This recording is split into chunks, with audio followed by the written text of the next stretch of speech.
সব যুদ্ধের শেষ হয় না বিজয়ে, কিন্তু প্রতিটি সংঘাতে থাকে অন্তত একটি পরাজিত পক্ষ। মধ্যপ্রাচ্যের সাম্প্রতিক উত্তেজনা ও যুদ্ধবিরতির এই অধ্যায়ে প্রশ্ন উঠছে, আসলেই কে জিতলো আর কে হারলো? কেন ইরান যুক্তরাষ্ট্র সংঘাত, ভঙ্গুর যুদ্ধবিরতি এবং কেন এই পরিস্থিতিতে সবচেয়ে বড় রাজনৈতিক ধাক্কা খেয়েছেন মার্কিন প্রেসিডেন্ট ডোনাল্ড ট্রাম্প?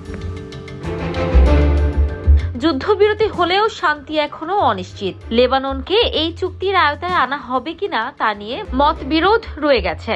হরমুজ প্রণালী খুলে দেয়া নিয়েও দ্বন্দ্ব কাটেনি, এমনকি ইসলামাবাদে আলোচনার কাঠামো নিয়েও ঐক্যমত্যে পৌঁছাতে পারেনি দুই পক্ষ। এই ভঙ্গুর শান্তির মধ্যেই বিশ্লেষকরা বলছেন, ডোনাল্ড ট্রাম্প যুদ্ধকে বড় বিজয় হিসেবে তুলে ধরলেও বাস্তবতা ভিন্ন। তার তিনটি মূল লক্ষ্য: ইরানকে দমন করা, শাসন ব্যবস্থার পরিবর্তন, পারমাণবিক কর্মসূচি থামানো। অন্যদিকে ইরানও মারাত্মক ক্ষতির মুখে, অবকাঠামো ধ্বংস, অর্থনীতির পতন এবং শীর্ষ নেতাদের ওপর হামলা। সব মিলিয়ে চাপের মুখে তেহরান। তবুও তারা মনে করছে সময় তাদের পক্ষেই, কারণ যুক্তরাষ্ট্র দীর্ঘমেয়াদে একই মাত্রায় সামরিক চাপ ধরে রাখতে পারবে না। সবচেয়ে বড় উদ্বেগ পারমাণবিক ঝুঁকি। হামলার পরও শত শত কেজি সমৃদ্ধ ইউরেনিয়াম এখনো ইরানের কাছে রয়ে গেছে, যা ভবিষ্যতে নতুন করে উত্তেজনা বাড়াতে পারে। এই সংঘাত মধ্যপ্রাচ্যের নিরাপত্তা ব্যবস্থাকেও প্রশ্নের মুখে ফেলছে। উপসাগরীয় দেশগুলো এখন ভাবছে, তারা কি যুক্তরাষ্ট্রের ওপর নির্ভর করবে নাকি নতুন নিরাপত্তা কৌশল খুঁজবে।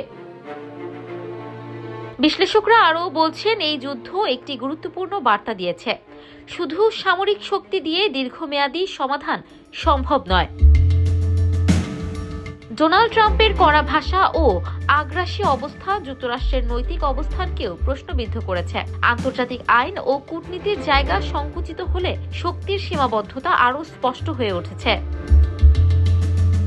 যুদ্ধ হয়তো আপাতত থেমেছে, কিন্তু এর প্রভাব এখনো চলমান। প্রশ্ন রয়ে গেছে, এটি কি সত্যিকারের শান্তির সূচনা নাকি আরও বড় সংঘাতের বিরতি?